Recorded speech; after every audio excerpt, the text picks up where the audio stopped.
नमस्कार मित्रांनो, welcome back to my channel. मी दीपाली जोशी. आपण आज वाचत आहोत सुधा मूर्ती लिखित गोष्टी माणसांच्या या पुस्तकातील गोष्ट 4. लाल भाताची कणगी. दरवर्षी आपल्या देशावर कोणती ना कोणती तरी नैसर्गिक आपत्ती ओढवतच असते. कधी गुजरातमधील भूकंप, तर कधी ओरिसातील पूर, नाहीतर कर्नाटकमधील दुष्काळ. एका गरीब देशात स्वाभाविकच या संकटांमुळे महाभयंकर परिस्थिती निर्माण होते. माझ्या समाजकार्याच्या निमित्ताने एक गोष्ट आता माझ्या लक्षात आली आहे. अशा आपत्तीनंतर अनेक लोकांची आर्थिक अथवा अन्य काही स्वरूपाची मदत करण्याची इच्छा असते. श्रीमंत लोक जास्त मोठी देणगी देत असतील असा आपला समज असतो, पण ते तितकंसं खरं नाही. त्याउलट मध्यमवर्गीय व कनिष्ठ मध्यमवर्गीय लोक सढळ हाताने मदत करतात. काही वर्षांपूर्वी मला बंगलोरमधील एका मोठ्या कंपनीत व्याख्यानाचं निमंत्रण आलं. विषय होता मोठ्या कंपन्यांची सामाजिक जबाबदारी. व्याख्यान देणं सोपं असतं, पण श्रोत्यांमधील किती लोकांना माझं भाषण खऱ्या अर्थाने समजलं आणि त्यांनी स्वतःमध्ये बदल घडवून आणला हा प्रश्न आहे. माझ्या भाषणानंतर काही तरुण मुलं-मुली मला येऊन भेटली. कंपनी चांगली श्रीमंत होती. कंपनीत काम करणारे सर्वच उत्तम परिस्थितीतील होते. स्वाभाविकच त्यांचे कपडे वगैरे उंची होते. माझ्या भाषणानंतर सर्वजण भारावून गेले होते. मॅडम, आम्ही दर महिन्याला इतके कपडे विकत घेतो. या भूकंपग्रस्त लोकांसाठी आम्ही आमचे जुने कपडे पाठवले तर चालतील का? तुम्ही त्याची जबाबदारी घेऊन ते कपडे त्यांच्यापर्यंत पोहोचते कराल का? त्यांच्यापैकी काहींनी इतरही काही वस्तू देणगी रूपात देण्याची इच्छा प्रदर्शित केली. आमची मुलं आता मोठी झाली आहेत, त्यामुळे आम्हाला खेळणी आणि भांडीकुंडी द्यायची आहेत. त्या सर्वांची ती उत्स्फूर्त प्रतिक्रिया पाहून मला खूप आनंद झाला. रामाने जेव्हा भारत आणि लंकेमध्ये सेतू बांधण्यास सुरुवात केली होती, तेव्हा एका चिमुकल्या खारीने पुढे होऊन एका मुठभर वाळूची त्या कामी कशी मदत केली होती या गोष्टीची मला आठवण झाली. तुम्ही जमा केलेल्या थैल्या माझ्या ऑफिसात पाठवून द्या. त्यातील गोष्टी योग्य व्यक्तींपर्यंत पोहोचवण्याची मी व्यवस्था करीन. त्यानंतर सुमारे आठवड्याभरातच शेकडो बॅगा येऊन पोहोचल्या. त्यानं माझं ऑफिस भरून गेलं. आपल्या भाषणाचा हा इतका चांगला परिणाम झालेला पाहून माझा ऊर अभिमानाने भरून आला. एका रविवारी मी माझ्या मदतनीसांना बरोबर घेऊन त्या बॅगा उघडण्यास सुरुवात केली. आतून ज्या काही गोष्टी बाहेर आल्या त्या पाहून आम्ही थक्क झालो. आम्हाला धक्का बसला. फाटक्या तुटक्या विजोड उंच टाचीच्या चपला, फाटकी अंतर्वस्त्र, न धुतलेले शर्ट, झिरझिरीत सवंग साड्या, धड आकार वा रंगसुद्धा नसलेली खेळणी, वापरण्यायोग्य न राहिलेली अंथरुणं पांघरुणं, अल्युमिनियमची भांडी, फुटक्या कॅसेट, अशा गोष्टींचा प्रचंड मोठा ढीग आमच्यासमोर तयार झाला. त्यात चांगले शर्ट, साड्या व वापरण्यायोग्य वस्तू अगदी थोड्याच होत्या. एक गोष्ट उघडच होती. ज्या गोष्टी भंगारवाल्याकडे पोचवायच्या त्या वस्तू या लोकांनी देणगीच्या नावाने माझ्या ऑफिसात पाठवून दिल्या होत्या. त्या दिवशी मला भेटलेले सर्व स्त्री पुरुष बुद्धिमान होते. भरपूर प्रवास केलेले सधन लोक होते. अशा सुशिक्षित लोकांचं जर हे वागणं असेल तर मग अशिक्षित लोकांनी काय करावं? त्या गोष्टीवरून मला माझ्या बालपणी घडलेल्या एका प्रसंगाची आठवण झाली. कर्नाटकातील हावेरी जिल्ह्यातील एका खेड्यात माझा जन्म झाला व तिथेच मी लहानाची मोठी झाले. आमच्या गावाचं नाव होतं शिग्गावी. माझे आजोबा निवृत्त शाळा शिक्षक. माझी आजी कृष्टक्का तर कधीच शाळेत गेलेली नव्हती. त्या दोघांनी फारसा प्रवासही केला नव्हता व कर्नाटकाच्या बाहेर तर ते कधीच पडले नव्हते. परंतु ते अत्यंत कष्टाळू मेहनती लोक होते. आपलं काम मनापासून करायचं आणि आयुष्यात कोणाकडूनही परतफेडीची अपेक्षा ठेवायची नाही, अशी त्यांची वृत्ती होती. त्यांची छायाचित्र कधी पेपरात झळकली नाहीत की त्यांनी केलेल्या कामाबद्दल त्यांना कोणी व्यासपीठावर बोलवून पुरस्कार दिला नाही. जंगलातील सुवास पसरणाऱ्या फुलांसारखं त्यांचं आयुष्य होतं. आजूबाजूच्या लोकांच्या चित्तवृत्ती प्रफुल्लित करणाऱ्या फुलासारखं. पण अशा फुलांना बाहेरच्या जगात कोण विचारतो? गावात आमची भाताची शेतं होती.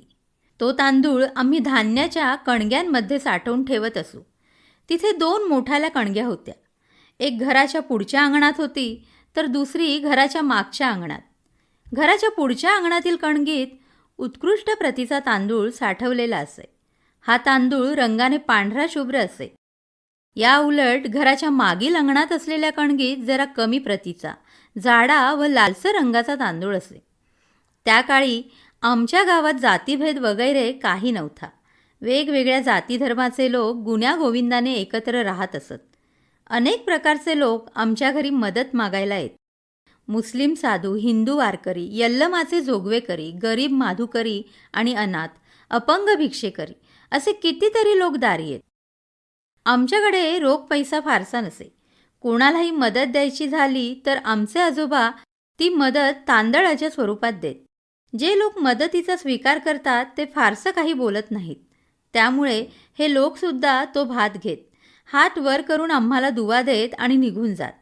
ते कोणत्याही जाती धर्माचे असले तरी त्या सर्वांचा आशीर्वाद एकच असे, देव तुमचं भलं करो. मी तेव्हा खूपच लहान होते. उंची नाही, अगदीच बेताची होते. पुढच्या अंगणातील धान्याचा कोठाराचा दरवाजा अगदी बुटका होता. त्यामुळे मोठ्यांना तर आत शिरताच यायचं नाही. मग मला धान्याचं मापटं घेऊन आत पाठवण्यात येई. ते मापटं मी तांदळाने भरून बाहेर देत असे. किती मापटी हवी आहेत हे मला बाहेरून मोठी माणसं सांगत. संध्याकाळ झाली की आमची आजी सगळ्यांचा स्वयंपाक करायची. त्यासाठी ती मला घराच्या मागच्या अंगणातील कोठीत पाठवायची. तेथे लाल रंगाचे तांदूळ साठवलेले असत. ती जेवढी मापटी तांदूळ मागेल तेवढे मोजून मी तिला द्यायची. मग तिचा रात्रीचा स्वयंपाक सुरू होई. हे असं कित्येक वर्ष चालू होतं. मी जराशी मोठी झाल्यावर गेली बरीच वर्ष माझ्या मनात घोळत असलेला एक प्रश्न मी माझ्या आजोबांना विचारला. आपण रात्रीच्या जेवणासाठी नेहमीच लाल तांदळाचा भात शिजवतो.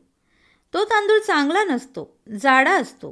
पण आपल्याकडे लोक भिक्षा मागायला येतात, त्यांना तेवढा आपण पांढरा शुभ्र तांदूळ देतो, असं का?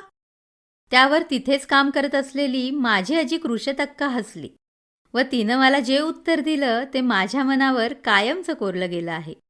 ते मी आजन्म विसरू शकणार नाही. बाळा, हे बघ, आपल्याला जर दुसऱ्या कोणाला काही द्यायचं असलं तर नेहमी आपल्याकडे जे चांगल्यातलं चांगलं असेल ते द्यावं. निकृष्ट दर्जाचं कधी देऊ नये. हा धडा मी जीवनाकडून शिकले. देव हा काही मंदिरात, मशिदीत किंवा चर्चमध्ये नसतो. तो असतो लोकांच्या ठाई. आपल्याकडे जे काही असेल ते देऊन आपण जर लोकांची सेवा केली तर ती खऱ्या अर्थाने ईश्वराची सेवा होते. माझ्या आजोबांनी या प्रश्नाचं उत्तर जरा वेगळ्या पद्धतीने दिलं.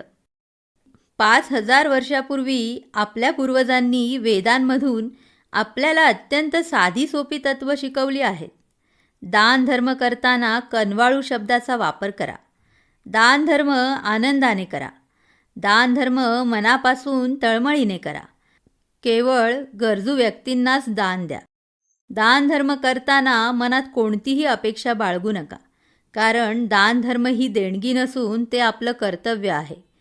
दान धर्म करताना आपल्या पत्नीची संमती घ्या.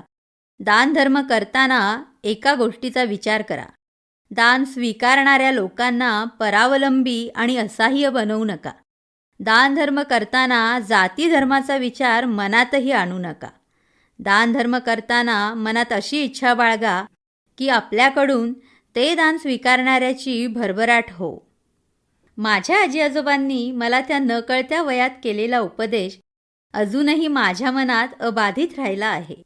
आज जर माझ्या हातून कोणाला काही मदत होतच असली तर ती त्या साध्यासुध्या माणसांच्या शिकवणीमुळेच आहे. ही गोष्ट मी शाळेत अथवा कॉलेजात शिकलेली नाही. यज्ञेन दानेन तपसा, हे ह्या कलियुगातील महत्त्वाचं कर्म सांगितलंय. हे तर आपल्या सर्वांना माहीतच आहे.